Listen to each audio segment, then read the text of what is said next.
tinha amigo do João. Ah, mas ela tava só. Deixa eu só pegar. Eu tratava. Não, eu tô com o copo aqui, deixa eu pegar rapidinho. O quinzenal aqui é contínuo. Isso aqui é engraçado. Ah, então Isso aqui tá você vai querer ter a próxima roda de a novo. gente está fazendo um pouco de pesquisa de estudos mais avançados com a Lídia e a Luana. Alternando os dias, né? Na semana que vem tem um grupo de pesquisa avançado. Depois Aí, toda semana, um mês de grupo de pesquisa. Não, não, 15 dias. é uma semana outra. É porque no caso agora, as últimas duas foi. Não, semana passada não teve. Não teve. Foi o. Foi o encontro. Ah, foi o da formação avançada. E aí que é nessa sala também, da formação avançada, o mesmo horário. E vocês estão estudando o quê? Eu A vou vir gente pra cá pegou o também. livro do Tisroy Rogers, passamos para as meninas, Como é o nome? Não conheço. na prológica.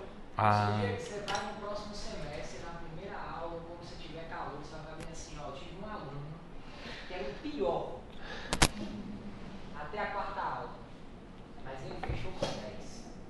Sem dúvida alguma, vou falar isso, mas vou matizar. Eu vou porque fechar eu não sei se com era. eu ainda não entendi se nada, zero, não tem problema. Você resolveu Mas eu as coisas vou aí. entender Não é verdade. e vou gabaritar a sua prova. A tua autopercepção está um pouco distorcida. Mas agora, As coisas que eu vi você Lígia fazendo, você vai. entendeu bem, cara. Lígia também, vou colar com Lígia, já era. Lídia, foi o que eu disse. pô, a lógica tem um pouco isso, né? A lógica tem um negócio meio que tem uma hora que bate, assim. Né?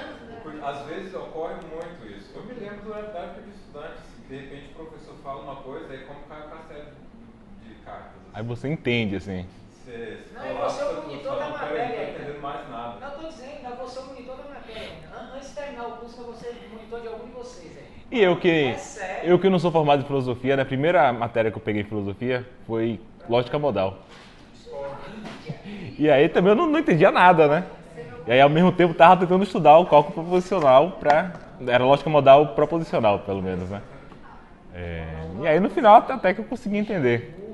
Mas Meu primeiro curso de lógica, eu achei, na primeira prova, eu falei, poxa, que prova ridícula. Saí de lá tirando onda, né? Os demais. Fiz a prova, diziam pra mim. Eu falei, nossa, prova de óbvio. Depois eu tirei 5. Aí minha cara caiu lá no chão, né? Isso ocorre, é normal. Depois eu entendi que estava errado. tá, então vamos começar, gente. Ó, eu tinha preparado de falar da teoria das descrições de Russell, né? Só que eu julguei o seguinte, eu julguei que já e aqui também tá com o microfone, né? Então, como eu julguei que nem todo mundo tinha feito Lógica 2, né? Talvez fosse um salto grande, né? Talvez as pessoas não...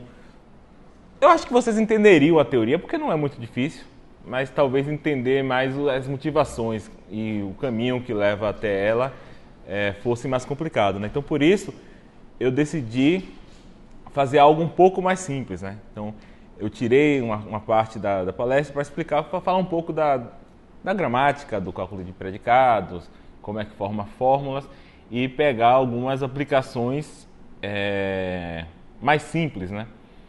Então, terminar aqui hoje já quase entrando na teoria das descrições. E aí depois, quando tiver algum espaço aí, alguma reunião sem pauta, a gente pode colocar aí o teoria das descrições. É até bom porque vai ter uma reunião sobre sentido de referência, né? Então talvez seja legal vir depois, porque é tipo o passo seguinte na filosofia da linguagem. Então, de qualquer forma, hoje eu vou falar aqui bem rapidamente de alguns aspectos históricos, né, para não dar um salto tão grande da silogística, né, século IV a.C., acho que é isso, né, para o século XIX, começo do século XX assim tão rápido. Então vou tentar falar um pouco de algumas coisas que tem antes do cálculo de predicados, depois falar um pouco do cálculo de predicados, de primeira ordem mesmo, e sim, também não vou poder falar de sistemas de prova, nada disso, né? Só a gramática mesmo, a sintaxe um pouco do cálculo de predicados, e aí tentar discutir como é que a gente usa esse cálculo para formalizar algumas afirmações, né? Entre elas aquelas que eu falei na reunião passada, os proposições categóricas, né? Entre outras coisas que eu separei aqui, né? Então a antiguidade nos legou assim, duas ênfases, vamos dizer assim, no estudo da lógica, né? Por um lado, você tem a abordagem de Aristóteles, que foi a que a gente viu na reunião passada, que continha uma teoria arcaica da quantificação, né? Então você olhava ali um pouco dentro da proposição, né? Para saber pelo menos tem 4 tipos de proposições aqui, né? Com quantificadores binários: todo, nenhum, algum não, né? E esse estudo, a silogística, apesar de completa, né, para o domínio reduzido de argumentos que ele estudava, né, ele conseguia tratar de todos os válidos, e a gente pode até dizer mais ou menos correta, né? Aí tem a questão da divergência na interpretação dos quantificadores, né, especificamente da presunção existencial que Aristóteles tinha no quantificador universal. Também vai ter umas reuniões sobre isso, né, sobre pressuposição existencial. Mas a gente viu que essa teoria tinha diversas limitações para lidar com quantificação, né? Especificamente quantificação aninhada, né? Ou seja, quando você tem quantificador dentro de quantificador, né? Tipo, todo mundo ama alguém. E por outro lado, você tem outra abordagem da lógica antiga, que é a dos estoicos, né? Que é o que veio desembocar no cálculo proposicional, né? Vocês estudam em lógica 1. Então a ideia aí é estudar a formação de sentenças complexas a partir daqueles conectivos, né? E, ou, não, sim, então, né? A formação de sentenças complexas a partir de sentenças atômicas, né? E aí no caso você não, vamos dizer assim, você não olha dentro da estrutura da sentença, né? A sentença é P, é Q. Cada sentença atômica é uma caixinha preta, né? Essa abordagem dos estoicos, apesar de ser bastante importante e bastante frutífera, não era tão sistemática, não foi tão sistemática quanto a de Aristóteles, né? Os estoicos, por exemplo, acho que Crisipo elegeu lá cinco inferências como básicas, né? Mais ou menos a estratégia de Aristóteles. Não lembro quais são agora. Era modus ponens, basicamente, modus tollens, silogismo disjuntivo. Eu acho que o ou deles era exclusivo, então ele tinha também outra lá. O silogismo correlato ao disjuntivo. Tem exclusivo, né? E acho que tem mais uma. E tem quando essa da negação sobre a conjunção. A negação sobre a conjunção, e você tem um dos elementos, então você extrai a negação do outro. Que é um silogismo disjuntivo fantasiado, né? Então ele elegeu esses aí como básicos e tentou provar outros, né? Mas assim, não é um sistema completo, né? Você não consegue provar todas as validades proposicionais a partir dele. Então, o desenvolvimento do cálculo de predicados no século XIX, século XX, ele é importante. A gente pode pensar esse desenvolvimento como a conciliação dessas duas tradições, né? O cálculo de predicados é uma lógica mais forte que expressa as duas coisas, né? Tem uma lógica proposicional embutida ali, e ao mesmo tempo você consegue expressar a silogística e as validades dos silogismos, claro, salvo a questão dos quantificadores serem diferentes, né?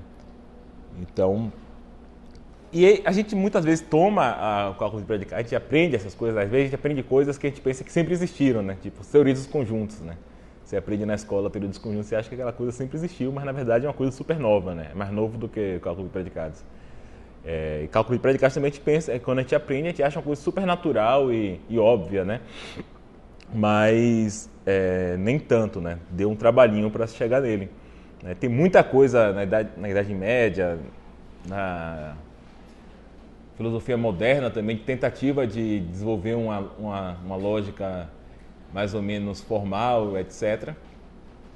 Só que só no final do século XIX que essas tentativas começaram a serem mais frutíferas, né?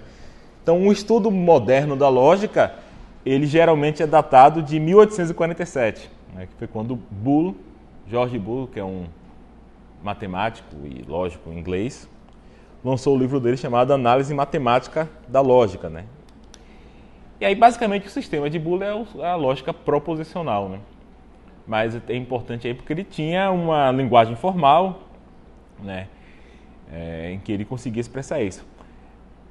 E as proposições ali, Boole, ele às vezes interpretava o P e Q dele, né? Geralmente ele não usava nem P e Q, era A e B, mas o P e Q dele interpretava como proposições, que é como a gente interpreta hoje. Às vezes também ele interpretava como classes, né? E por isso, por mais que essa lógica de Boole seja a raiz do cálculo proposicional, né? Muitas vezes até chamado de lógica booleana, ele mesmo tomava essa lógica dele como sendo capaz de expressar quantificação, né? Quantificação bem rudimentar, né? Então, por exemplo, a gente poderia escrever na linguagem dele algo do tipo AB igual a A, né? Isso aqui é uma multiplicação que para Boole era tipo a conjunção, né? Se você pensar bem, se pegar os valores de verdade, né, como 0 e 1, você pode perceber que a conjunção ela se comporta como multiplicação, né? Você tem 1 vezes 1 é 1, né? V é V, 1 vezes 0 é 0, 0 vezes 1 é 0 e 0 vezes 0 é 0. Né?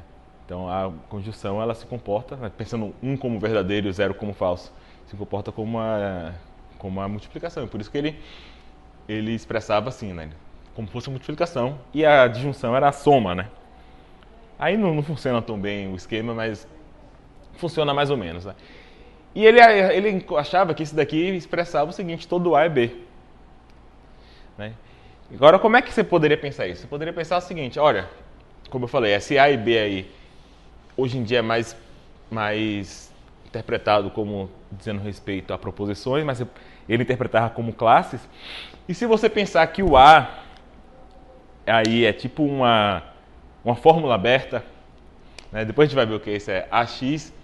O A aqui seria a classe dos indivíduos que são A, né? E o B seria a classe dos indivíduos que são B.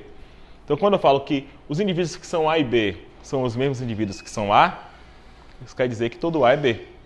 Né? Por quê? Porque quer dizer que essa classe está contida nessa. Né? De modo que quando você faz a interseção entre as duas, você tem a primeira classe. Então, você está dizendo aqui que A inter B é igual a A, ou seja, A é subconjunto de B. Né? Obviamente, isso aqui, do jeito que eu estou expressando aqui, não tem a presunção existencial. Né?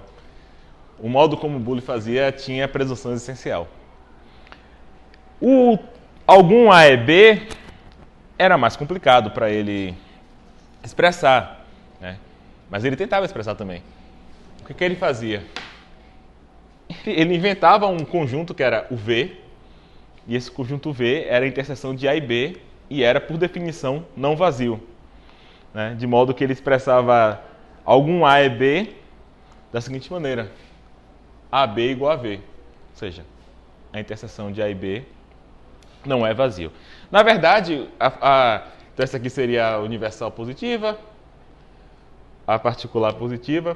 Na verdade, o jeito que ele expressava a universal positiva também tinha o V, né? Porque ele tinha o mesmo comprometimento existencial de Aristóteles. Eu não vou entrar aqui em detalhes sobre como é que você expressaria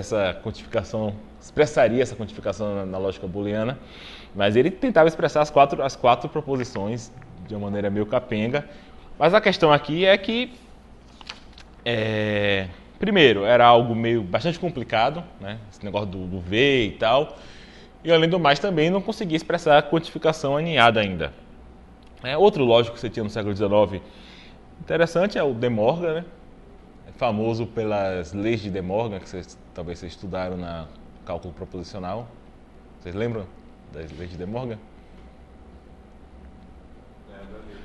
Eu não vou provar nada aqui não, mas é aquela ideia de que a negação de uma disjunção, deixa eu botar aqui botar equivalente mesmo, é equivalente à negação de disjuntos e que a negação de uma disjunção é conjunção de ser negando, né? Então, isso aqui é uma transformação importante. De Morgan é o cara que falou aquele negócio lá da silogística, não ser capaz de expressar a ideia de que se todo cavalo é um animal, toda cabeça de cavalo é a cabeça de animal, e por isso ele estudou relações, né, tentativa de introduzir relações na silogística. Tem algumas coisas importantes, ele definiu a relação conversa de outra, né? Então se a relação x é filho de y, a relação conversa é x é pai de y, né? É a relação que vale quando você muda a ordem. Mas eu também não vou entrar aqui muito nas questões da lógica de relações de De Morgan, porque não é o nosso foco, né? Mas é bastante interessante também. Os desenvolvimentos do século XIX da lógica são interessantes no geral. E aí a gente vai chegar nas pessoas que desenvolveram realmente o cálculo de predicados, né?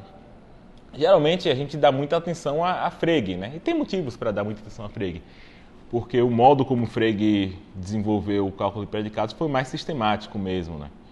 Ele desenvolveu não só o cálculo, mas aplicações também na matemática e tal. Mas ao mesmo tempo que Frege estava desenvolvendo, outro cara também teve as mesmas ideias, né? É importante falar que é o Charles Sanders Peirce, que é um lógico e filósofo, né? Ele é um bom filósofo também, americano, né? Estadunidense. Acho que é o primeiro lógico estadunidense de muitos que vão aparecer no século XX, né? Então, vou falar aqui um pouco dele só para fazer uma justiça histórica, dizer que ele também estava fazendo coisas parecidas ao mesmo tempo, né? E de vantagens em relação a Frege é que a notação dele era muito mais próxima da atual, né? A notação de Frege era meio bizarra, depois eu posso até mostrar um pouco para vocês como é que Frege escrevia o cálculo de predicados, né? E aí o Peirce ele já introduziu alguns quantificadores, né? Ele tinha um quantificador universal dele, era produtório, e o existencial era um somatório.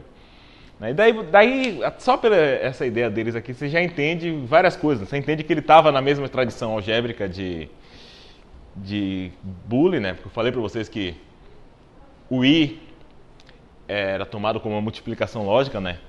Então isso aqui é um produtório. Então quando eu falo para todo x é P, eu estou dizendo que A é P, B é P. Então, ele estava tomando uma ideia de uma interpretação substitucional dos quantificadores, né? Então, todo x é P, eu estou dizendo que A é P, B é P, C é P, para todas as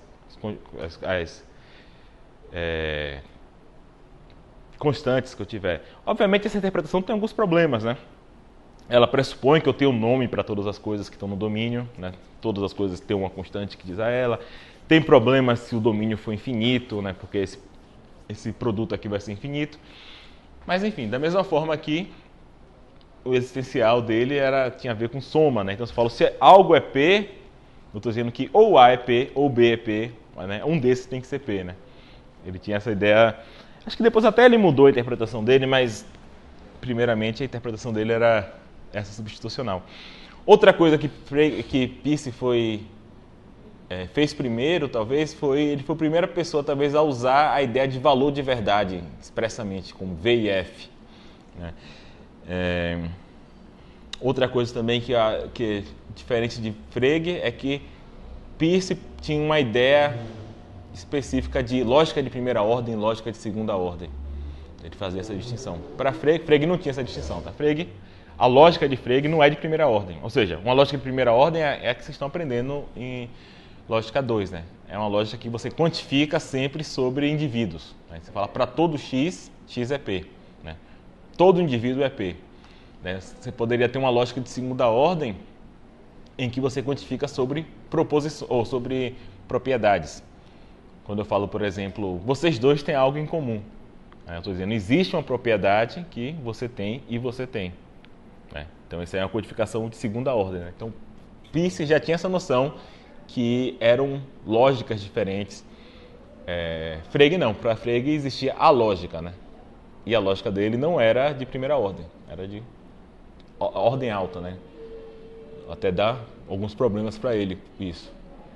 Por quê? Porque Peirce ele tinha uma inclinação muito mais pluralista em lógica, enquanto Frege ele era mais realista, talvez, não sei a palavra. Mas enfim, falando um pouco de Frege, antes de eu falar do cálculo de predicados, né? Frege ele era alemão, né? Esses outros caras que a gente falou antes eram todos ingleses, né? O De Morgan e o Boole, e o Peirce era americano. Então eles estavam nessa tradição algébrica. Frege ele vinha de outra tradição, né? Acho que a origem do interesse dele em lógica vem da fundamentação da análise. Na época você tinha uma crise vamos dizer assim, uma crise na matemática, porque tinha alguns resultados estranhos, né? Como por exemplo os resultados de Cantor sobre infinitos diferentes. Você tinha toda uma dúvida, não era bem dúvida, porque os matemáticos continuavam fazendo o trabalho, mas essa ideia de que a gente precisa deixar a matemática segura, porque a gente está fazendo matemática sobre infinito e o que garante que esses nossos métodos funcionam no infinito, né? Para classes infinitas. E no caso da análise especificamente isso é pior, né? Mais complicado, porque você tinha também intuicionismo, a análise intuicionista eu acho que não é equivalente à análise, né? Análise normal, clássica. Não é, né? Então você tinha essas discussões e Frege ele estava entrando na lógica a partir dessas discussões e não a partir dessa ideia algébrica. Daí isso tem algumas consequências interessantes no modo como Frege via a lógica, né? Uma primeira consequência era o motivo dele fazer a lógica. Né? Então ele inventou o cálculo predicados porque ele queria fundamentar a aritmética na lógica. Né? Então esse é o projeto logicista de Frege, né? Que eu não vou tratar aqui. Né? Acho que vai ter algum encontro sobre isso? Em algum momento vai ter, né? Eventualmente sim, né? A gente não prevê isso. Mas ele que... pegar os fundamentos aritméticos, ver a definição de números, ele queria mostrar que a matemática era segura, porque no final das contas a matemática é lógica, você consegue construir os objetos matemáticos a partir de relações lógicas, esse tipo de coisa. Né? Então esse é o projeto dele, então ele fez a lógica para isso. Né? Tipo, o projeto dele funcionou de certa maneira, tem um teorema de Frege que funciona, mas por outro lado o sistema dele era inconsistente, etc, etc. Outro ponto importante era que na matemática, por exemplo no cálculo, você tem noção de função. A gente estuda funções, comportamento de funções, como é que a função se comporta quando sua entrada tende ao infinito, esse tipo de coisa, né? E a noção de variável também é muito comum na álgebra, por exemplo, né? E Frege, ele se utilizou dessas noções para o cálculo de predicados. Então, algumas questões que talvez fossem complicadas antes, como, por exemplo, como é que se lida com relações binárias, ternárias, quaternárias, fica meio simples, né? Pô, a gente tem funções com qualquer número de entradas, né? E aí um ponto que eu queria chamar a atenção de Frege, que eu acho importante, não para a fundamentação do cálculo de predicados, mas para a sua aplicação em filosofia, é a distinção entre forma gramatical e forma lógica. Tá? Isso é bastante importante na filosofia da linguagem, por exemplo, na filosofia do século XX. Era a ideia seguinte: a forma lógica, a forma gramatical, vamos dizer assim, de uma sentença, é aquela, né? S é P. Você tem um sujeito e você tem um predicado, né? Então a forma gramatical seria do tipo S é P. E Frege, ele chama a atenção de que a distinção mais fundamental não é entre sujeito e predicado, mas entre termo individual e predicado. Predicado aqui é uma noção diferente. Então, termos individuais são, por exemplo, nomes próprios. É algo que serve para você denotar um indivíduo. Né? Então, Danilo é um termo individual. Isto, quando eu aponto para alguém, para algo, é termo individual. Uma descrição definida, provisoriamente, é um termo individual. Né? A gente vai ver na teoria de descrições a teoria de descrições é aqui. Descrições definidas não são termos individuais. Mas o presidente do Brasil, a princípio, seria um termo individual, porque designa uma pessoa. Né? E a noção de predicado de Frege é o seguinte: eu pego uma sentença completa, pego uma proposição, daí eu tiro os termos individuais. O que sobra é um predicado, certo? Então, o predicado ele é uma entidade insaturada, é uma sentença incompleta, certo? De modo que você consegue ver um predicado como um tipo de função, tá? Então, se eu pegar aqui vou pegar a seguinte sentença aqui: ó. João ama Maria. Se eu for analisar essa sentença a partir da noção de forma gramatical dela, qual é o sujeito dessa sentença? João. Então, esse aqui é o sujeito, esse aqui é o predicado. O predicado é ama Maria. Mas se eu for analisar a sentença do modo como o Frege está me falando, é o seguinte: olha só, eu tenho aqui dois termos individuais, João e Maria, são termos individuais. Se eu tiro esses termos individuais, me sobra o predicado ama. Me sobra isso aqui, me sobra um objeto incompleto, né, que é o predicado. E eu posso tomar esse predicado, que aqui na verdade é uma relação, a gente chama de relação, né, porque é um predicado binário, porque tem dois espaços. Então ele pensou o seguinte: isso aqui é como se fosse uma função. Da mesma forma que eu tenho a soma, né, a soma que eu, vamos dizer assim, alimento a soma com dois números e ele me retorna um terceiro número, né? Obviamente a gente não escreve assim soma, né? Mas se eu falo assim, ó, 1 mais 2, 3. Né? Então isso aqui é uma função. A gente escreve assim, a gente escreve com uma anotação diferente, mas poderia ser assim, né? Soma 1, 2 igual a 3. Certo? Então a soma é uma função que tem como entrada dois números e retorna outro número. E aí você pode pensar uma relação, aqui no caso é um predicado, mas é uma relação binária, né? A gente chama de relação porque tem mais de dois espaços, como uma função. É a função ama xy.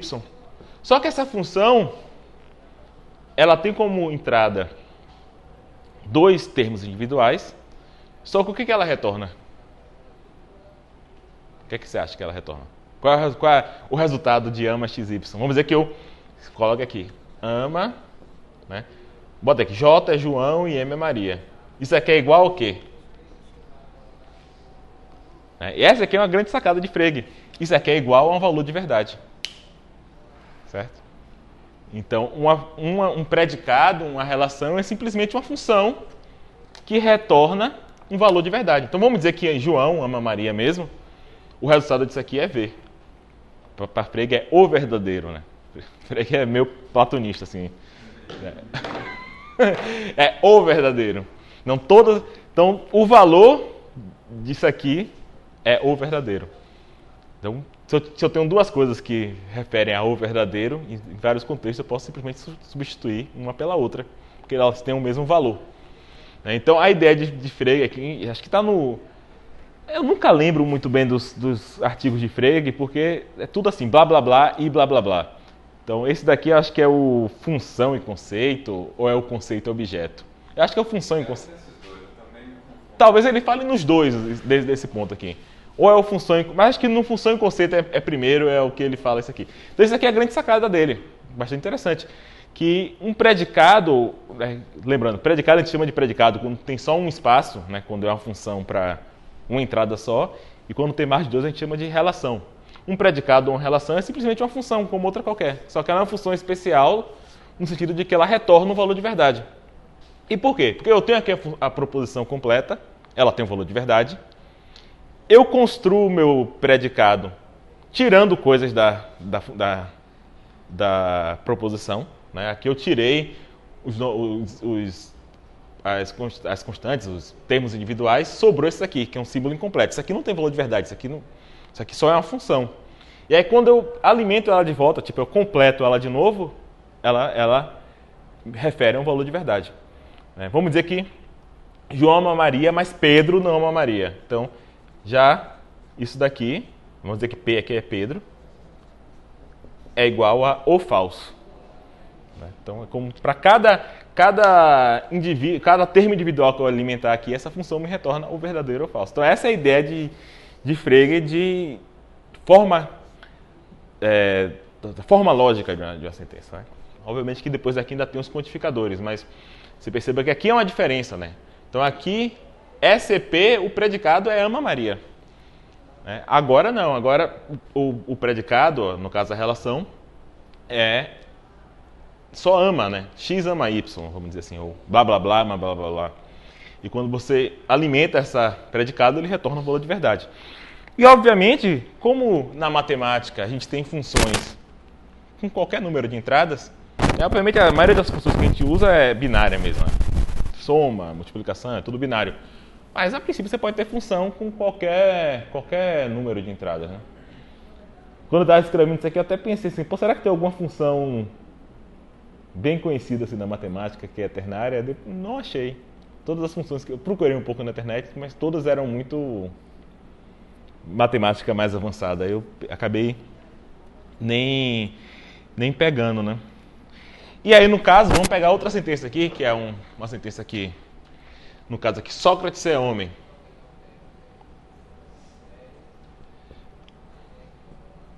Aqui,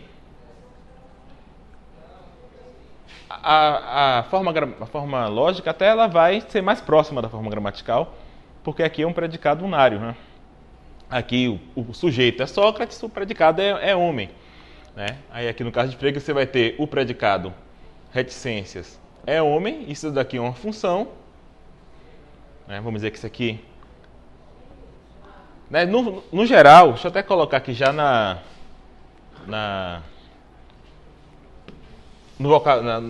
gramática que a gente usa, esses predicados ele simboliza com letra maiúscula, tá? Para dizer que são funções especiais, são funções que retornam... Funções, geralmente, a gente usa letra minúscula, né? F de x igual a y. Aqui, letra maiúscula para mostrar que são funções especiais que retornam valores de verdade. Então, aqui no caso, é uma função binária, vamos dizer, é AXY, então João ama Maria, a gente colocaria AJM, que isso daqui é V. Aqui no caso é uma função unária, né? Só tem um lugar aqui, é homem, X é homem, né? Não tem dois espaços aqui. Então seria HX. Vamos dizer que S se refere a Sócrates, HS e aqui também verdadeiro. Certo? Então seria essa noção de que a forma lógica de uma sentença pode ser bem diferente, a gente vai ver depois casos em que é bem diferente da forma gramatical, é tipo uma questão central na filosofia da linguagem, né? Na filosofia do século XX. Né? Então, você tinha no século XX a esperança de resolver problemas filosóficos, mostrando que, na verdade, eles não passavam de confusões linguísticas, que quando você formalizava corretamente as sentenças, essas confusões desapareciam. Né? E vou tentar falar um pouco de um caso aqui que talvez seja mais simples. Né? E aí, como eu disse, você tem aqui funções binárias, ou relações binárias, aqui uma unária, você pode ter relações com qualquer aridade, né? Assim que se fala em matemática. Eu posso falar o seguinte: João ama mais Maria do que Ana. Né? Vamos fazer aqui só... João ama mais Maria do que Ana. Né? No sentido de que João ama mais Maria, o amor de João por Maria é maior do que o amor de João por Ana. Né? Aí aqui você tem 3 termos individuais. Né? Você tem aqui João, você tem Maria e você tem Ana. Né? E aqui você teria uma... Peguei 2 azuis. Você teria uma relação ternária, né? Que é A, X, Y, Z. X ama mais Y do que Z. Né? E aqui você João ama mais Maria do que Ana. Certo? Só pensando que isso aqui é até má prática de escrever, mas essa relação aqui é diferente dessa, tá? Porque uma é ternária e a outra é binária, por mais que tenha a mesma letra. Tá? Uma é ternária, são relações diferentes. No geral, a gente procura até botar letras diferentes para não atrapalhar, né? Mas como a lei era ama, eu deixei o A. Certo? Então, essa distinção é bastante importante para a filosofia do século XX, que tem raiz em Frege. Então, falando um pouco aqui do cálculo de predicados mesmo, né? E vou falar com a notação atual, né? Porque a notação de Frege é bastante complicada. Depois aqui eu até... acho que eu lembro ainda um pouco da notação de Frege. Vou tentar fazer alguma fórmula aqui na notação de Frege para vocês verem como é bizarra. Eu tive uma aula uma vez com o professor que estudava Frege e ele deu o curso dele todo na notação de Frege. Tipo, se virem... Porque ele dizia não, porque é diferente e tem... Ele dá super importância ali à barra da afirmação, tinha toda uma questão... Você vê a árvore de formação da fórmula também, já descrita na notação. Mas ela é uma notação bidimensional, é tipo um desenho, assim. Depois eu... Deixa eu falar aqui um pouco. Então, o cálculo... Acho que vocês estão fazendo lógica 2, alguns estão fazendo ainda, outros... já fizeram, provavelmente já chegaram na parte da linguagem do cálculo de predicados. O que é que você precisa para ter o cálculo de predicados? Você precisa ter variáveis, certo? Então você vai ter variáveis. Isso era pra gente ter começado ontem, né? Ah, não. Então, você precisa ter variáveis, precisa ter um estoque infinito. Por quê? Porque você nunca sabe qual é o tamanho da fórmula que você vai escrever. Geralmente a gente usa as letras do final do alfabeto, né? X, Y, Z.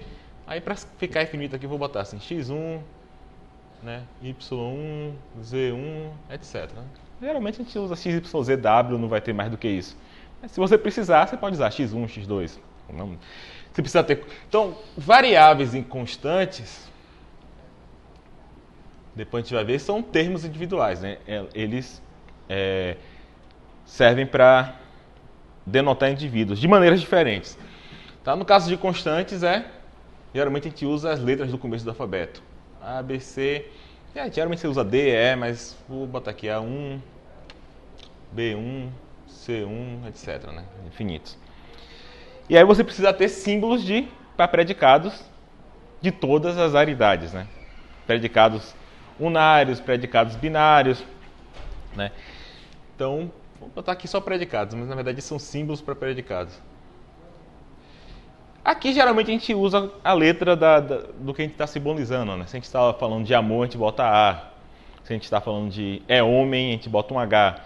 Mas na verdade não tem nenhuma exigência disso, né? Você poderia usar A, B, C, qualquer símbolo, desde que você use de maneira consistente, né? Então aqui você vai ter predicados unários, vou botar assim, ó, elevado a 1, só para dizer que tem um lugar. Relações binárias, relações ternárias. Lembrando que para cada um desses aqui tem que ter infinitos, tá? Mas não quero escrever aqui para não ficar muito complicado. E os conectivos, né? Conectivos. Aqui funciona exatamente como o cálculo proposicional, né? Você tem negação, conjunção, disjunção, implicação material, né, o bicondicional, etc. Né? Lembrando que, na verdade, você não precisa de tudo isso, né? Você precisa só da negação e mais um que você escolha. Ou, se você for bem radical mesmo, precisa só da barra de Sheffer, que é o NAND, ou como é que chama? Seta de Peirce, a daga de Quine, que é o NOR. Né? Mas dá pra... Se você pegar só a negação e mais um, vamos dizer, a negação e pegar o I, que é mais fácil, você consegue expressar todas as fórmulas. Tá? Deixo para vocês essa exercício, né? Você pegar a tabela de verdade de todos os condicionais e reduzir a uma tabela igual, né? Por exemplo, se P, então Q Isso daqui é equivalente a não é o caso de P e não Q.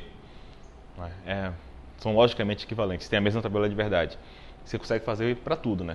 Então, por exemplo, o sistema de Frege, ele só tem a negação e o condicional. Os lógicos, quando são mais... tem essa preocupação com economia, né? Até porque se você for provar depois metateoremas é mais rápido, eles pegam menos coisa, né? A gente, como está mais preocupado em expressar sentenças, vamos ficar com tudo aí. Mesmo fica mais simples, né? Fica mais entendível, mas a rigor não precisa. E por fim, acho que tem que ter parênteses, né? Parênteses. Teses. Né? Que é o... Eu estava vendo a aula de um professor antigo no YouTube esses dias, eu achei engraçado que ele falou que os parênteses da lógica, eles são heterossexuais e monogâmicos. Porque para cada parêntese aberto, tem que ter um fechado e exatamente um. E um para cada.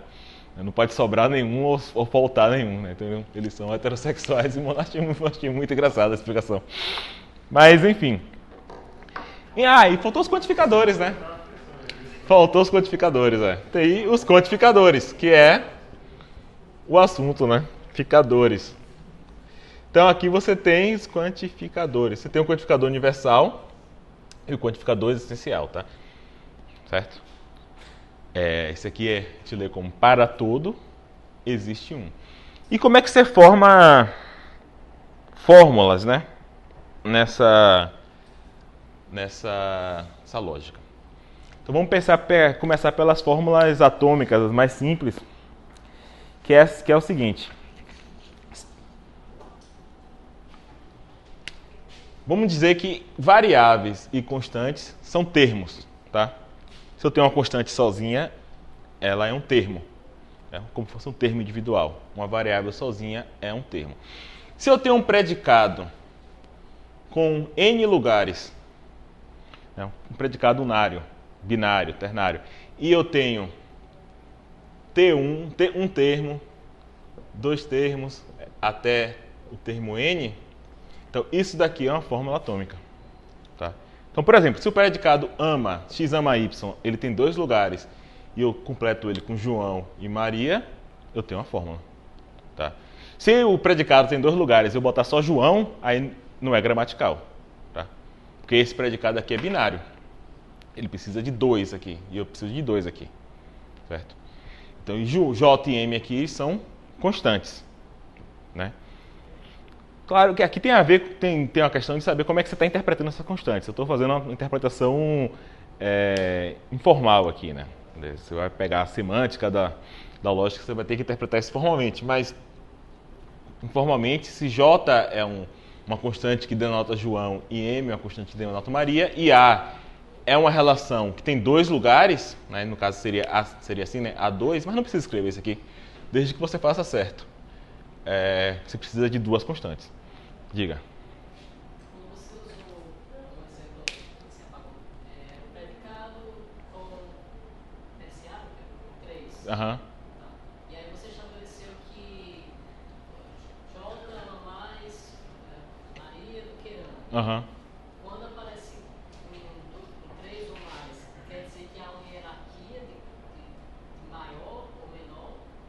Ou foi a coincidência? Como assim uma hierarquia de maior e menor? Ama mais, eu entendo que é maior. Aham. Não, você pode ter predicados ternários que não tem maior ou menor.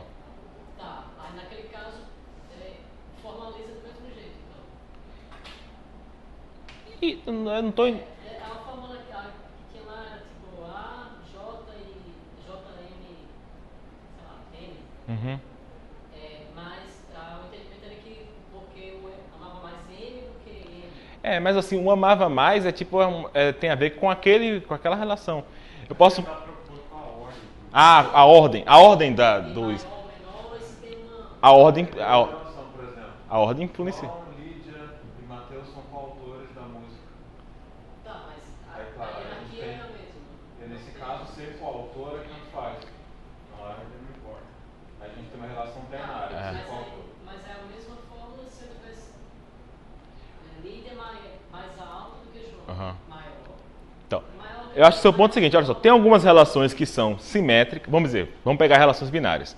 Algumas relações binárias são simétricas, ou seja, nesse caso a ordem não importa, porque a relação x é irmão de y. Se x é irmão de y, y é irmão de x. Então não é que não importa, a ordem importa, mas não vai mudar nada porque a relação é simétrica. Algumas relações não são simétricas e algumas são assimétricas, né? Por exemplo, maior que é uma relação assimétrica. E aí, nesse caso, quando você muda a ordem, faz mais diferença. Então, mas no geral, a ordem importa. Tá? Então, a sentença aqui, nesse caso aqui, por exemplo, de amar, né? Infelizmente, o amor não é relação simétrica. Às vezes você ama alguém e a pessoa não ama você de volta, né? Então, João ama Maria e Maria ama João, pode ter valores de verdade diferentes. Esse aqui, quem sabe, esse aqui é verdadeiro, esse aqui é falso. Né? Relação, por exemplo, seguir no Instagram. A relação de seguir no Instagram também é assimétrica. Se eu sigo alguém no Instagram, não quer dizer que a pessoa me segue de volta. Já a relação de amizade no Orkut, ou no Orkut não, no Facebook, ela é simétrica. Mas sempre binário, né? É porque simetria é uma noção para relações binárias, mas para ternária vale a mesma coisa. Às vezes vai funcionar. Tem um equivalente de simetria para relação ternária? Simetria também. É simetria? Que claro, a simetria vai se dar entre os três pares, né? Se a gente tem uma relação tipo essa de ser coautor da música. Se eu digo João, Lídia e Mateus são coautores. Aí se eu digo Lídia, Mateus e João são coautores da música, eu disse a mesma coisa. Dá no mesmo, nesse caso. Mas no geral você tem que tomar cuidado com a ordem. No caso dessa aqui, do exemplo que Dani falou da primeira vez, se alterar a ordem, ali você tem algo diferente. Claro. Se botar Ana, ama mais João do que Maria, também é outra coisa. Então, O binário eu entendi.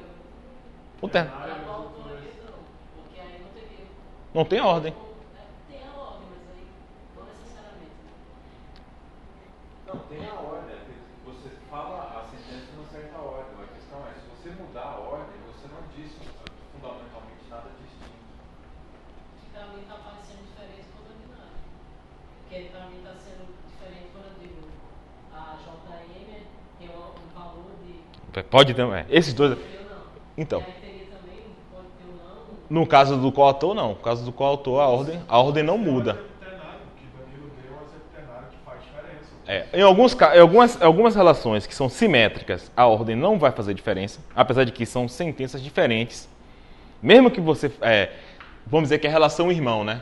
Meu irmão chama Cássio, né? Então, Danilo é irmão de Cássio. Né? Se isso aqui é verdadeiro, Cássio é irmão de Danilo também vai ser verdadeiro, porque essa relação aqui é simétrica. Certo? Ainda assim, são duas sentenças diferentes. Elas só são materialmente equivalentes. Ou seja, hã? Exato. São duas fórmulas diferentes. Certo? São duas fórmulas diferentes que são materialmente equivalentes. Mas no caso de uma relação simétrica, você não precisa se importar tanto, porque mesmo que você mudar a ordem, não vai mudar o valor de verdade. No caso de uma relação assimétrica, vai. Certo? E aí, no caso da relação assimétrica, que várias coisas ficam mais complicadas. No caso de uma relação assimétrica, por exemplo, a ordem dos quantificadores também vai fazer diferença. A gente vai chegar nos quantificadores ainda. Mas essa... Porque a sua pergunta era a respeito do que diz respeito se fosse uma relação ternária, é isso? Não, mas deixa eu enrolar. Não, certo. No caso da relação ternária é a mesma coisa. Não? Então, o exemplo que Danilo deu lá, aquela relação ternária que envolve João, Maria e Ana, ela é assimétrica, certo? Então, se você troca ali a ordem, você tem uma outra sentença que pode ter até uma validade distinta. Então, ou seja, não chamaria de hierarquia, mas a ordem importa, não é? Ali naquele caso. Diferente do exemplo que o Diego deu e que a ordem não importa. Quer ver outro exemplo que é simétrico? Tem o mesmo peso. Então, x, y, z tem o mesmo peso. Se eu tenho o mesmo peso que ele e ele tem o mesmo peso que eu e ele. A ordem não faz diferença. Qualquer relação de identidade, de equivalência, ela vai ser simétrica. Certo? Mas tem que tomar cuidado, de qualquer forma, com a ordem, tá? Mesmo que em alguns casos não faça diferença. Mas ainda assim você vai estar tendo fórmulas diferentes que são equivalentes, dada determinada interpretação da relação, certo? Mas você não vai ter necessariamente uma verdade lógica ali, que são... Você pode interpretar diferente as constantes. Não quero entrar nesses pontos aqui, tá? Então, aqui é uma sentença atômica, vamos dizer assim. Se eu tenho um predicado com n lugares e eu alimento esse predicado com n termos, isso aqui é uma sentença atômica, vamos dizer assim.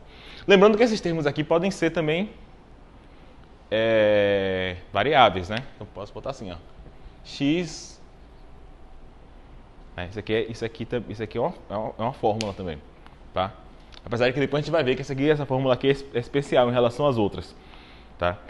E aí, já que eu tenho essas fórmulas aqui, eu posso formar fórmulas complexas do mesmo jeito que eu formo fórmulas complexas no cálculo proposicional, com os quantificadores. Diga. Ou com os quantificadores, não, com os conectivos. Diga. Tem a relação de igualdade, né? Também é a Eu estou fazendo aqui cálculo proposicional sem a igualdade. Para facilitar um pouco. Mas se você tiver a relação de igualdade, então, né, T1 igual a T2, né, porque já a relação de igualdade ela é tipo uma relação especial, né, na lógica, porque ela tem uma interpretação fixa. Aí você vai ter que ter duas cláusulas, né? Mas vamos tratar a relação de igualdade como se fosse uma relação normal, para a gente ficar só com uma, para ficar mais simples. Tá? E aí eu tendo isso daqui, vamos dizer que eu tenho as fórmulas, vamos dizer que φ e psi são fórmulas. Né? Isso aqui são metas variáveis, tá? Metavariáveis, são fórmulas. Aí eu posso formar fórmulas complexas igual no cálculo proposicional. Né? Então, não φ vai ser fórmula, né? Φ e psi,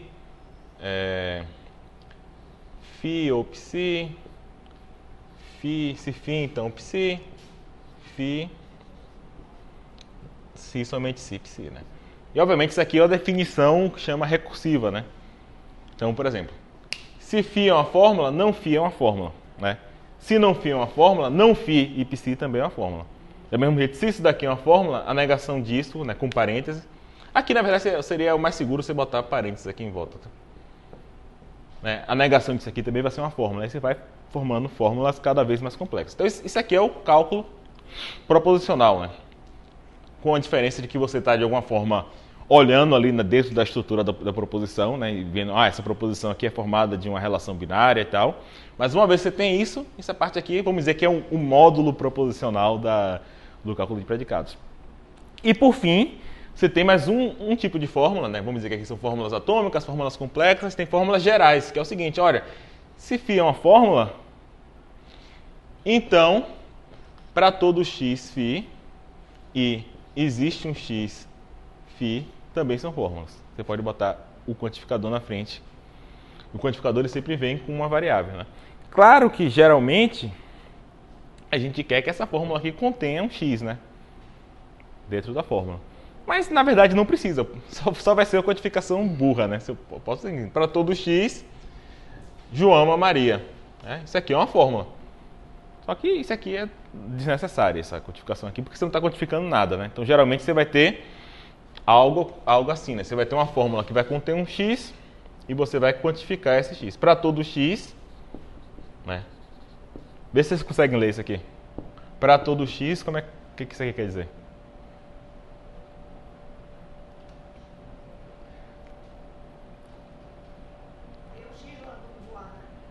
X ama Maria aqui. Né? X ama Maria. E se eu botar o para todo x aqui na frente, estou dizendo o quê? Não. Não, porque esse quantificador aqui é o para todo, não é o não existe um. Para todo x domínio, todo x ama Maria. Isso é hoje Em português, Em português, qualquer frase, uma frase muito simples em português. Todo mundo ama Maria. Não, mas aí não está pegando domínio. Tudo bem. Vamos pensar que o domínio é dos seres humanos. Né? Aí, senão ia ter que ser para todo x, se x é um homem, x ama Maria. Né? A gente vai até discutir isso aí, como é que a gente faz esse tipo de restrição. Mas aqui é todos amam Maria. Todos, vamos dizer assim, todos amam Maria. Todos amam Maria. E isso daqui... Esse aqui foi o que você disse. Alguém ama Maria. Né? Então, com esses quantificadores, a gente forma essas frases que elas são gerais, no sentido de que elas não falam de pessoas específicas. Né? Aí tem muita coisa para falar na gramática do cálculo de predicados. Uma coisa que é importante, vai ser importante para a gente, e é importante na filosofia do século XX, é a noção de escopo do codificador. Certo? Então, o escopo do codificador é o intervalo onde o codificador atua. Tá? Então, vamos pensar, funciona mais ou menos como uma negação. Né? O escopo do quantificador é a fórmula que está logo depois dele.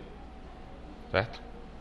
Então, se por exemplo, se eu tenho essa fórmula aqui, P e Q, e eu nego ela, o escopo da negação é essa fórmula aqui completa. Né? Então é diferente eu fazer isso de eu fazer isso. Né? Vocês concordam? Aqui eu estou falando... sei lá, Danilo não é paraibano e Danilo é filósofo. E aqui eu estou falando, não é o caso de Danilo ser paraibano e filósofo. No caso, as duas são verdadeiras, mas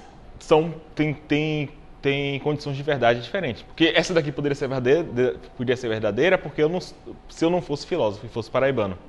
E essa daqui seria falsa, tá? Então a negação, vamos dizer assim, ela pega na fórmula que está logo depois. Como aqui não tem parênteses, ela pega no P. E aqui ela pega no parênteses, né? Ou seja, pega aqui. Da mesma forma, a quantificação. Então, o escopo desse quantificador é essa fórmula aqui. Certo? O escopo desse é essa fórmula aqui. Se dentro da fórmula, né? Se a gente está quantificando para x aqui, né? Para todo x. Se dentro da fórmula tiver um x que não já esteja ligado a outro quantificador, então esse x aqui, a gente fala que ele é ligado a esse quantificador. Certo? O quantificador liga esse x. Então, quando eu falo para todo x, eu estou falando desse x. Certo? Então, vamos dizer que se tivesse a seguinte forma. Para todo x, se x é h, então... Isso aqui também é evitar escrever assim, mas vou botar aqui um p. Certo? Então, o escopo desse primeiro quantificador é essa fórmula aqui completa, tá? Esse primeiro x aqui, ele está ligado a esse quantificador. Esse segundo aqui não está. Porque esse aqui tem esse quantificador cujo escopo é essa fórmula aqui só. E esse x aqui está ligado a esse quantificador. Tá? Então é importante saber qual... Aqui a maneira mais... Hã? Exatamente. A maneira correta que a gente usa aqui é... Para todo x, px, aqui a gente vai usar geralmente outra variável. Para não confundir, tá? Mas mesmo que a gente usasse a mesma variável, o quantificador a variável liga no quantificador que eu tiver, vamos dizer assim, mais perto. Certo? Porque quando eu estou formando essa fórmula aqui, se a gente for fazer essa fórmula a partir dessa linha de formação, primeiro a gente forma essa, e essa aqui já vai estar ligada, e depois eu formo essa. Depois uma fórmula completa, né? Certo? Então, a ideia de escopo vai ser importante, por exemplo, na teoria das descrições, tá? Alguns problemas filosóficos, algumas ilusões que a gente teria a ver com o fato de, na linguagem natural, às vezes o escopo dos quantificadores não estarem bem definidos, terem duas interpretações lógicas, né? Cada uma com um escopo diferente. Tá? E outro ponto importante é o seguinte, né? Como eu falei, isso daqui é porque a gente faz assim, porque facilita dizer que isso aqui é uma fórmula, né? Por quê? Fica bem mais fácil as regras de formação, a gente deixando que isso aqui seja uma fórmula. Mas, de qualquer forma, essa fórmula aqui é diferente dessa, no sentido que essa fórmula aqui, eu tenho uma variável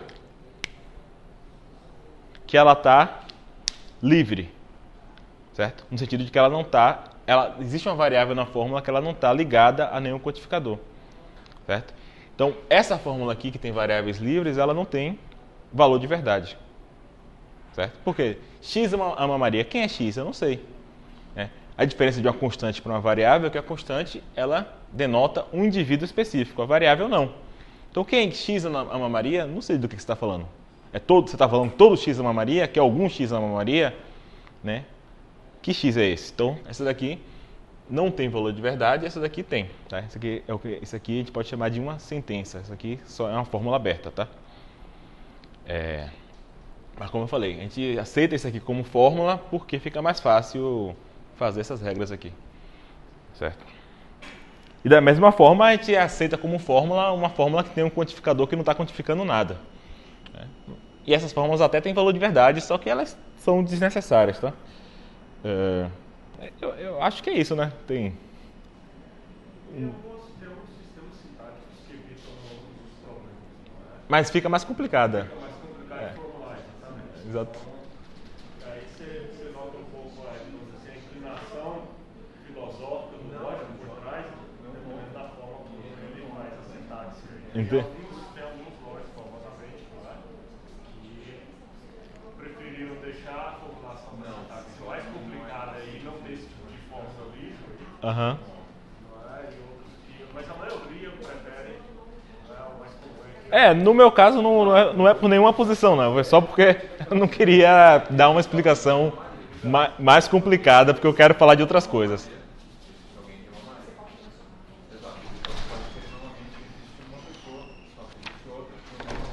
Mas assim, não é algo, digamos assim, estritamente necessário. Pode ser. É isso. Tem como você fazer a gramática do cálculo de predicados sem admitir essas fórmulas, vamos dizer assim, lixo, né? Fórmulas que não têm valor de verdade e tal. Fórmulas que, na verdade, você não deve escrever, né? Se você escrever isso daí, você não está dizendo nada, vamos dizer assim. Mas elas são mais complicadas, eu deixei assim porque eu estou querendo falar de outras coisas. Então, eu estava falando que eu comecei a palestra, ou sei lá, fala, dizendo que o sistema da lógica do cálculo de predicados, ele é, de certa maneira, um supersistema, né? Ele é um supersistema no sentido de que ele engloba tanto o cálculo proposicional quanto a silogística, né? Obviamente, aqui eu não estou falando de métodos de prova, né? Ele é até mais fortemente o supersistema, porque não só ele consegue expressar tudo, como ele prova tudo que essas coisas provam, claro, tirando aí essas divergências nos quantificadores. Que o cálculo de predicados consiga expressar tudo que o cálculo proposicional expressa, não é surpreendente, né? Porque, como eu estava falando para vocês, o cálculo de predicados tem um módulo proposicional dentro, né? Você tem ali todos os conectivos e tudo funciona igual ao cálculo proposicional.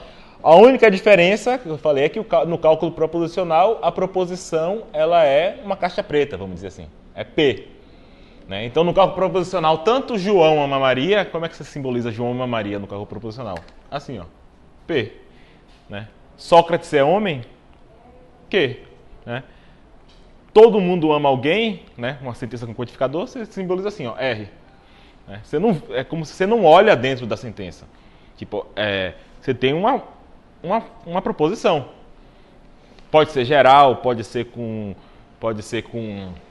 quantificador, pode ser com relação binária, ternária, não importa, né? Você a princípio pode até ser uma sentença complexa com I, né? Dependendo de como você coisar. Aí nesse caso até se evita, né? Você botaria P e Q. Mas, então, uma vez que você tem as sentenças atômicas do cálculo de predicado, né? No caso aqui, né? João ama Maria. Agora não vou lembrar. Sócrates é homem. Né? Sócrates é homem. João ama Maria. E todo mundo ama alguém. Vou botar alguém ama Maria. Tá? Existe um X que X ama Maria. Uma vez que eu tenho essas sentenças, o resto funciona igual ao cálculo proposicional. Eu posso dizer o seguinte: se João ama Maria, então alguém ama Maria. Forma uma sentença igual no cálculo proposicional. Então, por isso que, que o cálculo de predicados... Né, inclusive, tem apresentações do cálculo de predicados que você pode ter predicado zerário, né? Que é como se fosse um P, Q e R aqui, né? Só que no caso só vai ser maiúsculo, vai ser P, Q, R, só que o resto fica igual ao cálculo proposicional, né? Então, não é muito surpreendente. No caso que seja possível expressar na linguagem do cálculo de predicados as proposições categóricas da silogística, parece ser menos óbvio, né? Até porque a silogística utiliza 4 quantificadores binários, e agora a gente está usando só 2. Será que a gente consegue expressar tudo que a gente consegue expressar com 4 quantificadores só com 2? Né? E a verdade é que sim. Por quê? Porque qual é o grande trunfo do cálculo de predicados? É que ele tem esse módulo proposicional dentro dele. Né? Então, com os 2 quantificadores que você tem e com as suas capacidades proposicionais de formar fórmulas complexas, com i, se então, etc., você consegue expressar todas as coisas. Então vamos... Todas as coisas não, né? Todas as proposições categóricas. Tá aqui. Vamos começar aqui. Vou apagar aqui, vamos expressar as proposições categóricas no cálculo de predicados de primeira ordem, tá? E é de primeira ordem porque os nossos quantificadores sempre têm a variável na frente, né? Variável individual, né? E cálculo de predicado de segunda ordem tem várias outras complicações. Então vamos lá, o todo A é B, né? Que é todo A é B, que é a fórmula universal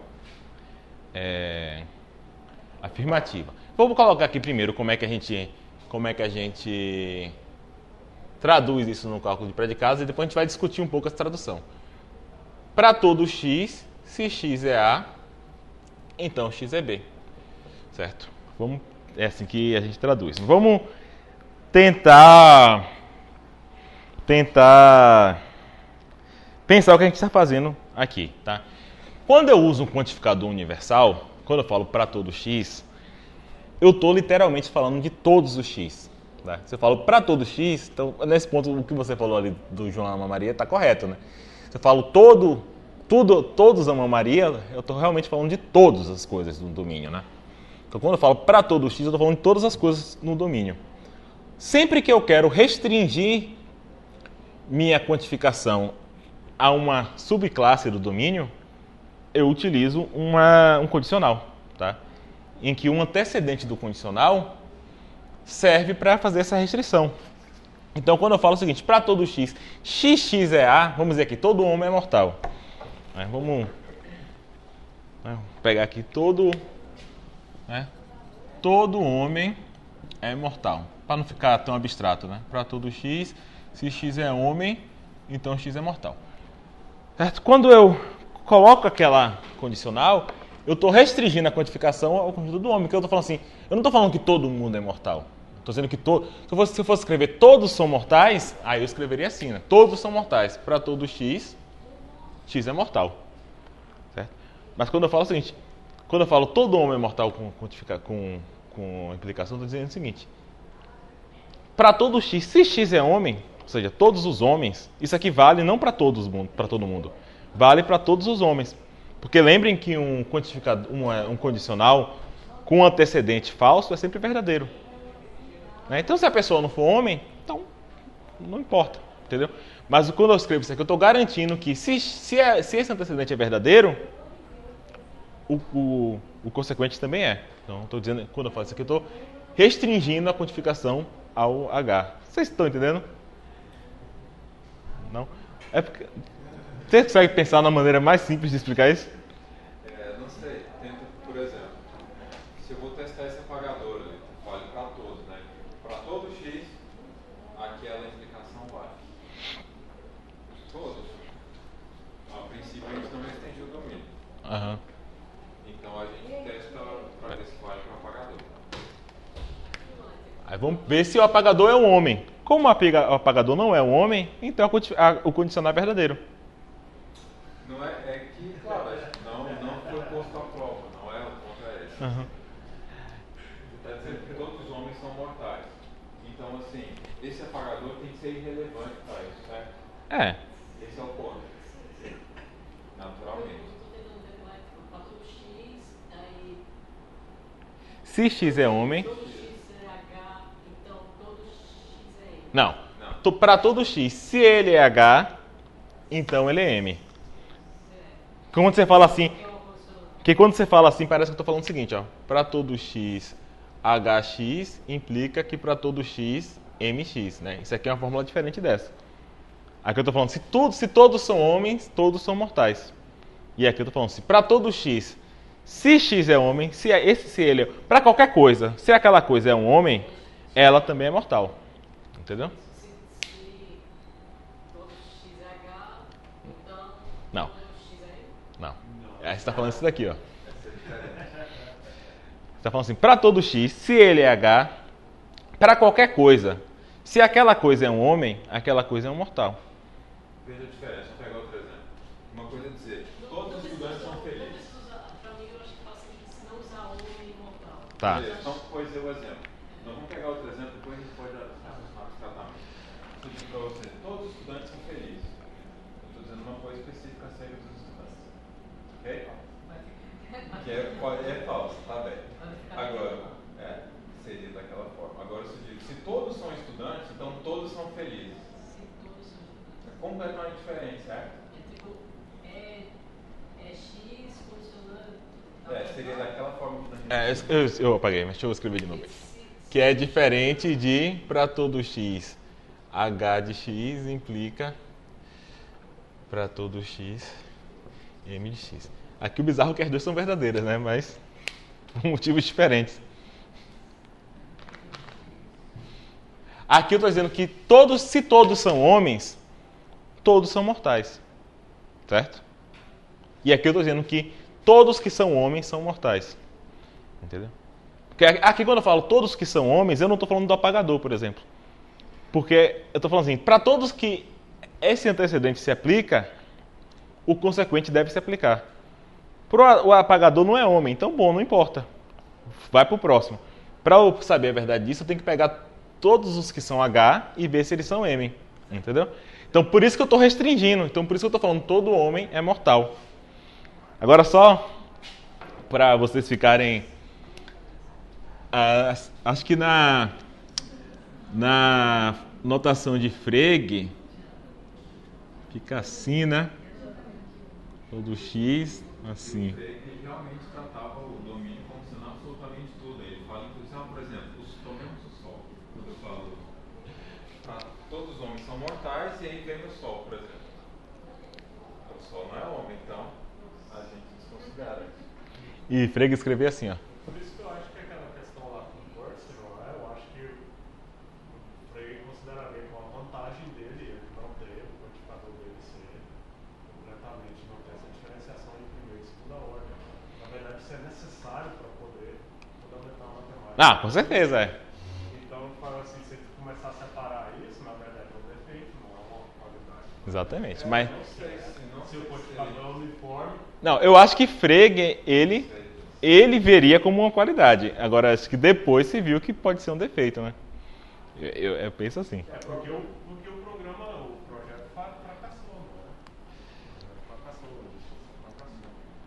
Mas, de qualquer forma, é assim que Frege escreve, ó. Então, você tem isso aqui, a barra da afirmação. Tá faltando a negação. Não tem negação. Todo homem é mortal. Todo X não tem... Tá certo. Não tem negação. É um erro que fica em cima, né? Nos outros vão ter negação. É porque ele é o contrário, né? Embaixo é um antecedente, em cima é o consequente. Então é basicamente assim que ele escreve. A única coisa que ele tem a mais aí ele só tem ele só tem um condicional, né? O condicional é esse daqui, essa divisão. Isso aqui é o quantificador, ele só tem um universal. Você só precisa de um dos dois também. Porque vocês vão ver o seguinte, que para todo x é equivalente a não é o caso, não existe um x que não. Então você consegue expressar o quantificador essencial com negação e o universal. Então ele só tem o quantificador universal, ele só tem o condicional e ele consegue expressar tudo. Nesse caso aqui é o mais simples.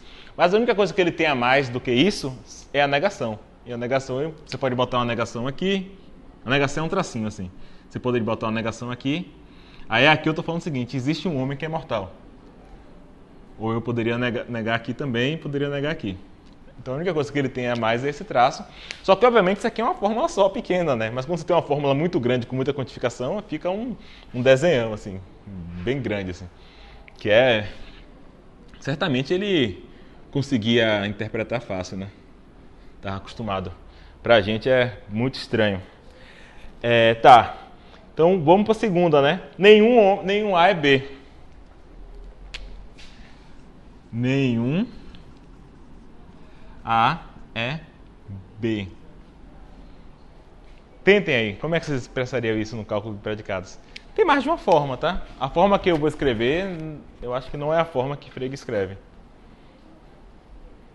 Não existe um X seja B. Exato. Não existe um X que é A e B. Certo? Então, ó, como é que fica?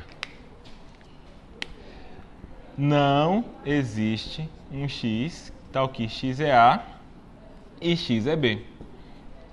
Nenhum A é B. Não existe um X que seja A que seja B. Ou você pode fazer o seguinte: para todo X, se X é A, então X não é B. Essas duas fórmulas são equivalentes, tá? Ela fala a mesma coisa. Frege ele vai usar a segunda, né? Porque ele não tem a conjunção, ficaria mais complicada para ele a primeira do que a segunda. Né? Aí só vou escrever essa daqui de Frege, tá? Aí seria assim, né? Tem uma negação aqui.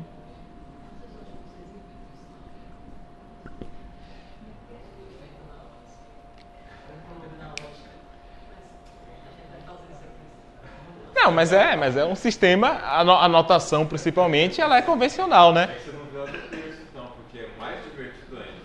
É realmente interessantíssimo. Ele usava gráfico. O curso usava gráfico para representar. Então, eram círculozinhos, ele botava o tracinho para dentro, para fora. Mas se for olhar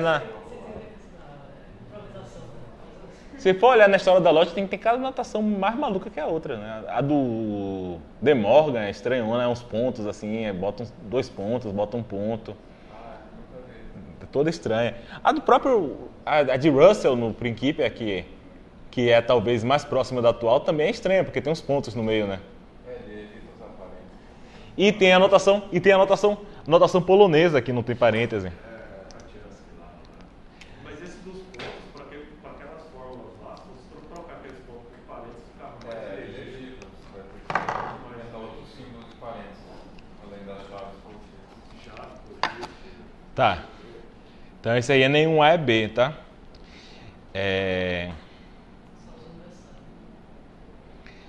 Vamos para o algum A. Pô, algum A é B, eu acho que vai ser simples, né? Algum A é B. Como é que fica? Ó, se eu escrever aqui nenhum A é B. Existe um X é A. E X é B, né? Então, deixa eu pegar e botar de verde. Existe um X que é A e B. Né? Obviamente, Frege ele não pode escrever assim, né? Tem essa fórmula aqui na notação de Frege fica bizarrona, né? Vai ter que ter um punhado de negação. Deixa eu ver aqui. Vou tentar fazer aqui, deixa eu ver. Né? Isso daqui não existe, nem para todo X. No caso de A, é isso aqui, né? Não, na verdade eu fui burrão, porque como essa daqui é contraditória daquela, era só botar um não na frente. Mas é isso daqui, né? Aí no caso de Frege fica. Aí tem um não aqui, depois tem um. Né? Aqui, ó, em cima. AX, BX, né? Fica assim. Esse aqui não tem não. E nenhum A, algum A não é B. Algum A não é B. E aí, como é que é esse daqui? Algum A não é B. Existe um X é A e X não é B. Certo. Aqui eu vou preferir... Tá certo, tá? Existe um X que é A e não é B. Mas aqui... Dá pra fazer com o universal. Eu acho que o universal aqui é interessante, porque quando eu falo que algum A não é B, eu tô falando que nem todo A é B. Ou seja, tô falando isso aqui. Certo? Obviamente, Frege prefere essa, porque ele não tem nem isso, nem isso. E por que eu preferi essa? Porque uma vantagem dessa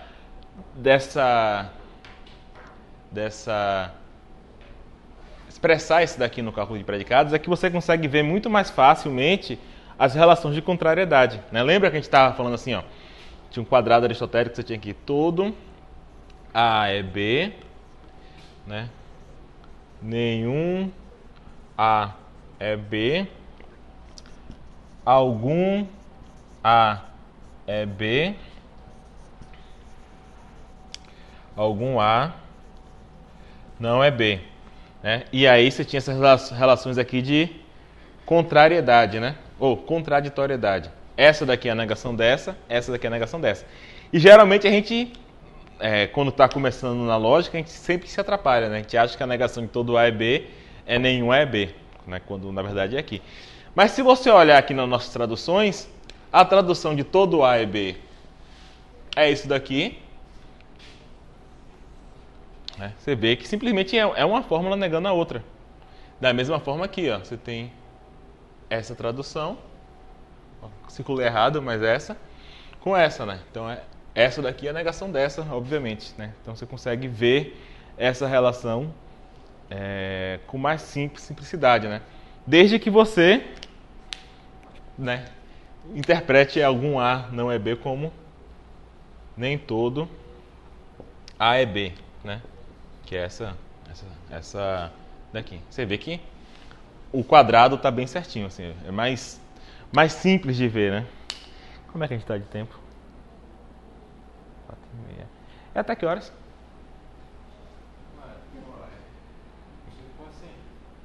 Já foi? Então, invariavelmente estourado um pouco o horário, né? Até, às vezes, até por volta das 17, mas assim, tecnicamente o anunciado é até as 16h30. Tá, então eu vou falar. Nós não somos draconianos com isso. Então eu vou tentar aqui rapidamente falar daquelas 4 sentenças que a gente falou Então vou falar mais rápido, né? Eu ia explicar dos argumentos e tal, mas eu vou falar aqui das sentenças, né? A primeira era: algumas maçãs são deliciosas, né? Essa daí, obviamente, não parece ter muita segredo, né? Com algumas maçãs são deliciosas, porque simplesmente isso aí é uma proposição categórica, né? Então, se eu tenho aqui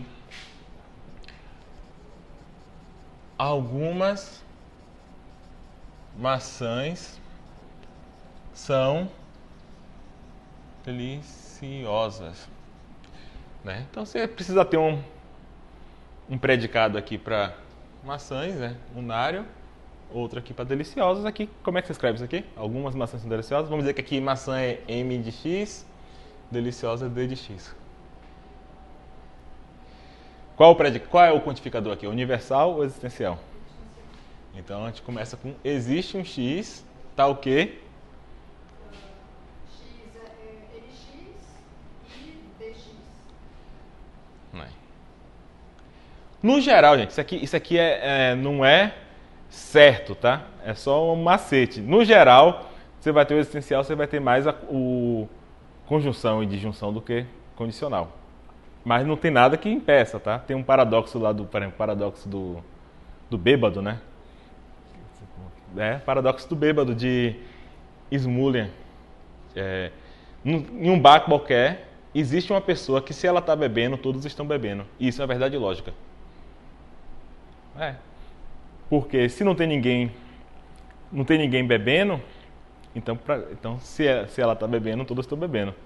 E se enfim, é uma verdade lógica por isso. Por quê? Porque se todos estão bebendo, ela é verdadeira, né? Existe uma pessoa que, se ela está bebendo, todos estão bebendo. Se tem alguém que não está bebendo, para aquela pessoa o essencial é verdadeiro, né? Porque o condicional fica vacuosamente verdadeiro. Para a pessoa que não está bebendo, se ela está bebendo, todos estão bebendo. Mas se ela não está, então todos. Então, quando você usa o condicional com o existencial, pode dar uns paradoxos assim, mas não tá errado, tá? Mas geralmente, quando você está formalizando sentenças da linguagem natural, você vai usar mais o I com o essencial e mais o condicional com a universal. Hã? Não está errado você ter uma... Não, a formalização dessa sentença não estaria errada, mas não está errado você ter uma fórmula assim. Essa aqui é uma fórmula normal. A gente simplesmente não usa muito isso aqui. Não usa, porque ela é verdadeira em quase todas as situações. Exatamente. A gente não usa, mas não está errado ela. Né? E o paradoxo do bêbado, ela Onde é que o Smolha fala? Ele não sabia desse paradoxo. chama Drunk esse paradoxo, tem no Wikipedia. E quando eu estava estudando no concurso até daqui, eu fiquei um tempão tentando provar essa fórmula com cálculo de sequentes. Tipo, eu conseguia com dedução natural facilmente, mas com cálculo de sequentes eu não estava conseguindo. E aí é porque tinha um macete lá de repetir, um negócio desse assim, depois eu fui entender. Tá, a segunda era planetas gasosos. Como é que é? Planetas gasosos têm anéis. Todos os planetas gasosos têm anéis, né? Todos os planetas gasosos têm anéis. Então, perceba, aqui é uma fórmula com todos, né? É quase uma proposição categórica, então vai ser para todo x e um condicional, né? Então, a gente vai botar para todo x, né? Aqui um antecedente, a de x, né? Basicamente isso que a gente está fazendo. Para todo x, dada uma condição, aquele x tem anéis. Qual é a condição aqui? E essa daqui é outra vantagem do cálculo de predicados. Exatamente por ele ter isso que eu falei do módulo proposicional, que você consegue fazer uma restrição a uma classe, construindo essa classe a partir de conectivos. Então, eu não estou restringindo minha quantificação aos planetas apenas. Eu estou restringindo minha quantificação aos planetas gasosos. Então, aqui é para todo x, P de x e G de x, né? Aqui, bota um parênteses, A de x. Então, é bastante intuitivo e simples isso aqui, né? Todo planeta gasoso tem anel. Então, para todo x, se ele é um planeta e ele é gasoso, ele tem anéis, certo? Aqui, às vezes, você pode ter também um antecedente com disjunção, por exemplo. Todo estudante, essa é até complicado, porque essa sentença, na linguagem natural, ela usa o i, mas a formalização usa o ou.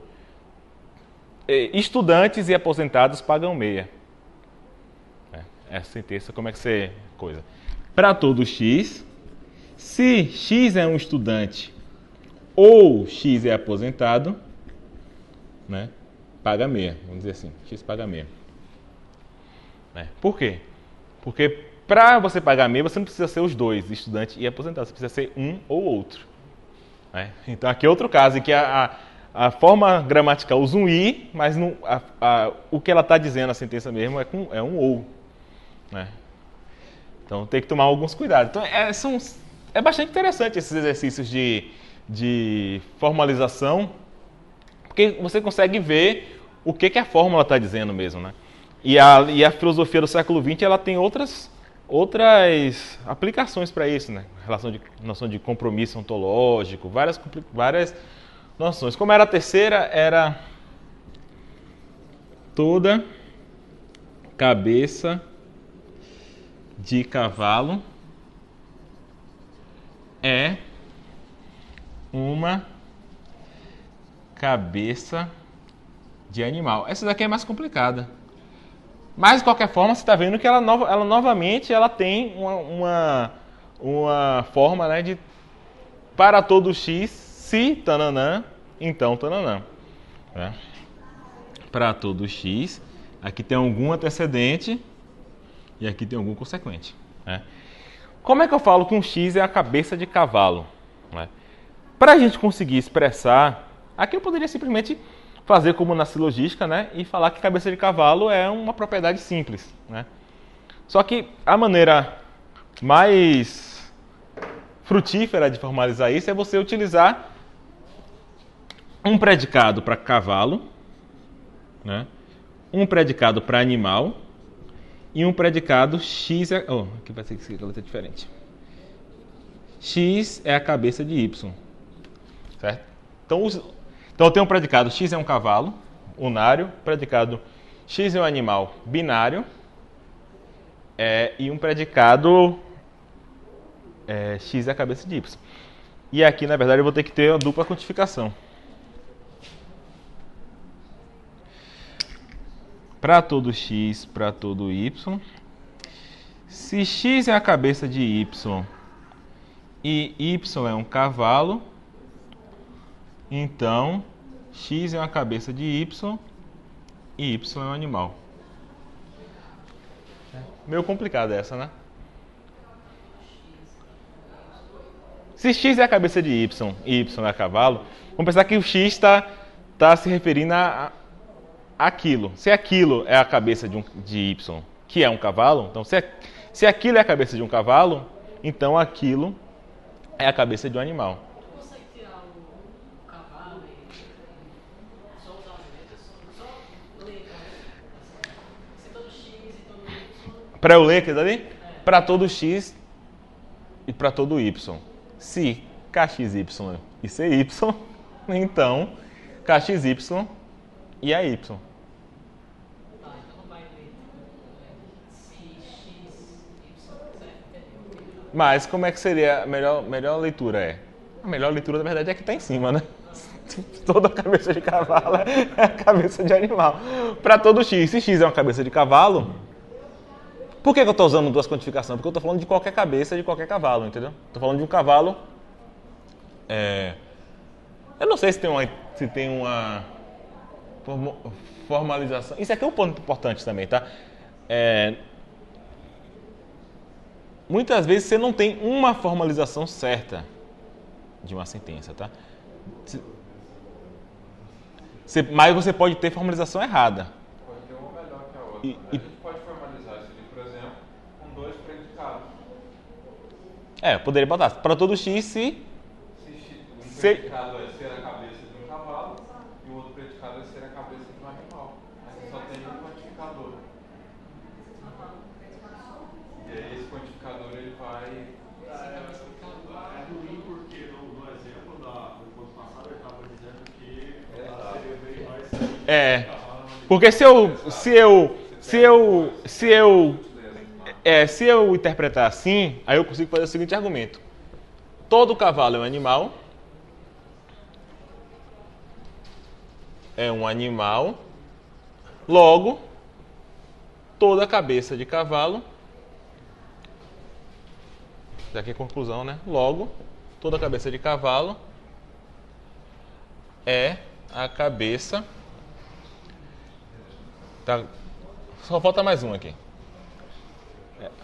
Toda cabeça de cavalo é a cabeça de animal. Não, todo cavalo é animal é uma sentença categórica normal, né? Todo cavalo é um animal e disso eu consigo derivar aquilo.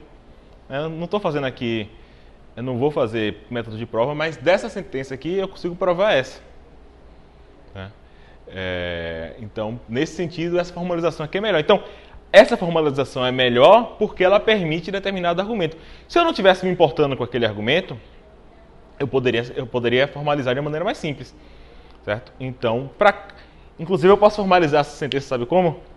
Assim, ó, P. Né? Ou se no cálculo de predicado, se eu tiver um predicado zerário, eu posso botar P, né? Então, você tem infinitas formalizações para cada... Infinitas não, mas talvez tenha muitas. E qual é a melhor depende um pouco do uso, né? Apesar de que na filosofia talvez o pessoal, né, na época lá do negócio de fórmula lógica, pensava que tinha formalização melhor, né? Não sei. E a última era sobre quantificação aninhada, né? Ou seja, era todo mundo ama alguém, né?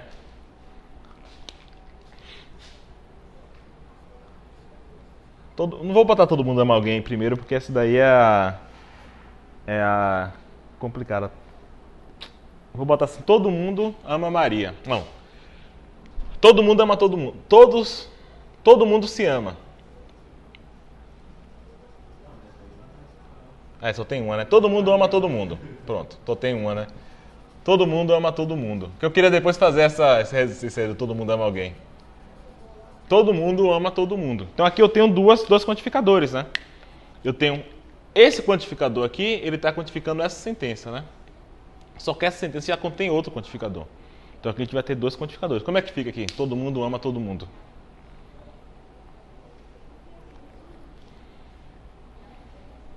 tem dois quantificadores, né? Então, vamos começar aqui logo. Para todo x, para todo y. E aqui está aqui dentro? O predicado que a gente está aqui é... Pô, se eu escrever... esse predicado aqui, ama xy. Na verdade é isso, né? Ama xy. Todo x, para todo x. Então, o que eu estou dizendo aqui? Vamos pegar a interpretação substitucional. Qualquer substituição que eu botar aqui, qualquer nome que eu colocar aqui, isso aqui vai ser verdadeiro, em qualquer ordem. Né? Todo mundo ama todo mundo. Aqui, João ama Maria, Pedro ama Clara. Então, para todo x, para todo y, x ama y. Qualquer par, qualquer par que eu escolher no meu domínio, é verdade que um ama o outro. E vice-versa. Né? Nesse caso aqui, a ordem não importa, né? Porque os dois quantificadores são universais. Agora, o último ponto para a gente ir embora. Essa daqui é um dos exemplos mais famosos dos livros de lógica. Todo mundo ama alguém. Aqui, novamente, né, a gente tem dois quantificadores, né? Porque essa sentença aqui tem um quantificador, ela está quantificando aqui, e aqui já tem outro, né? Só que aqui, perceba, aqui são dois quantificadores universais, né? Aqui é um universal e um existencial. Como é que fica aqui? Para todo x existe o y, então x ama y. X ama y. E por que não? Existe um y, tal que para todo x, x ama y. Essas duas sentenças aqui falam coisas diferentes? Sim. O que a primeira fala? Qual é a diferença? No caso, a primeira todo mundo, no caso universal, você vai ter um existencial correspondente, né? Aham. No x existe o y. No segundo caso, existe no caso existe o y, existe um indivíduo que ama Não. todo mundo. Que ama todo mundo, não. Porque você perceba aqui que ele está na segunda posição. Desculpa, não tinha. Ele está na segunda posição. Ah, sim, no caso, então que ele é amado por todo mundo. Existe alguém que é amado por todos. Sei lá, Jesus. Então, nesse caso aqui, então essa sentença aqui, ela é mais ou menos ambígua, né? Certamente, quando a gente fala isso daqui, a gente quer dizer isso aqui. A gente quer dizer no primeiro, né? Todo mundo ama alguém, não necessariamente a mesma pessoa, né? Então, para todo x, para cada x que você escolher, existe um y que ele ama, né? Pode ser a mãe dele, pode ser a namorada, pode ser o pai, né? Existe um y. E aqui nessa segunda interpretação todo mundo ama alguém, uma pessoa. Então existe um y que todo x ama aquele y, uma pessoa que é amada por todos. Né? Então perceba que aqui só a ordem dos quantificadores vai fazer toda a diferença. E quando vocês estudarem lógica 2, vocês vão ver isso, né? Porque aqui, vamos dizer, quando você for fazer uma prova aqui, deixa eu ver. Aqui você vai ter que eliminar primeiro o universal e você vai poder eliminar para qualquer letra. E aqui você não vai poder eliminar para qualquer letra. E aqui é o contrário. Você vai escolher uma letra aqui e aqui você vai poder eliminar para qualquer letra. Né? Então essa diferença aqui faz com que essa sentença implique essa. Né? Essa daqui é mais forte. Né? Essa daqui quer dizer, se existe alguém que todo mundo ama, então todo mundo ama alguém. Né? Mas se todo mundo ama alguém, não necessariamente é a mesma pessoa. Né? Então essa sentença aqui é mais forte do que essa. Essa aqui é mais fraca. Tá? Então essas noções de alguém, todo, né? Essa ambiguidade, isso daqui foi um dos grandes motivos que levou os filósofos a usarem a lógica, né? Para desambiguar coisas como essa. Né? Claro que essa daqui é uma besteira, né? Mas tinha outros dois pontos que eu até queria falar, mas pelo tempo eu não vou falar, que é sobre o verbo ser. Né? Aí a gente usa o verbo ser pelo menos de 4 maneiras diferentes. Né? Quando eu falo Sócrates é homem, Eu estou fazendo uma predicação simples. Quando eu falo a baleia é um mamífero, eu estou fazendo isso aqui, ó. Para todo x, se x é uma baleia, x é um mamífero. Apesar de que as sentenças parecem ser do mesmo tipo, né? Sócrates é homem, a baleia é um mamífero, mas elas têm formas diferentes, ou formas lógicas muito diferentes. Quando eu digo Clark Kent é Superman, aqui usando a identidade, seria assim. É outra forma. E aí a quarta maneira, né, um jeito que a gente não fala no português, mas que filósofos às vezes falam, porque filósofos são estranhos, coisas do tipo Sócrates é, no sentido de que Sócrates existe, né? Isso aí existe um x, tal que x é igual a Sócrates. Então são 4 formas lógicas bem diferentes, né? E a mistura dessas coisas leva a gente, às vezes, a cometer atrocidades filosóficas, né? Pense em toda a discussão sobre o nada, né? O nada é tal coisa, o nada, né? Se você pensar muitas vezes, nada é simplesmente um quantificador. Nada não é algo que você denota por uma constante, né? Então, se eu digo, por exemplo, nada é melhor do que uma Ferrari, eu não estou dizendo que tem uma coisa que é o nada que é melhor que a Ferrari. Hã? Eu não estou dizendo que tem uma coisa que é o nada que é melhor do que a Ferrari. Estou dizendo que para todo x não é o caso de x ser melhor do que a Ferrari. Né? Nesse sentido que é nada é melhor que a Ferrari. Porque caso se o nada fosse uma coisa, eu faria o seguinte argumento. Um Fusca é melhor do que nada. Nada é melhor do que uma Ferrari. Logo, um Fusca é melhor do que uma Ferrari. Né? Mas não é assim, porque essas sentenças, na verdade, a forma lógica delas são bem diferentes. Né? Inclusive, a primeira sentença não dá nem para fazer eu acho que não dá para fazer em cálculo de predicado de primeira ordem. Mas que é isso. Então, esse aqui é um uso importante da filosofia, que é algo que está central, por exemplo, na teoria das descrições. Tá? Mas não só, no século XX todo, assim, várias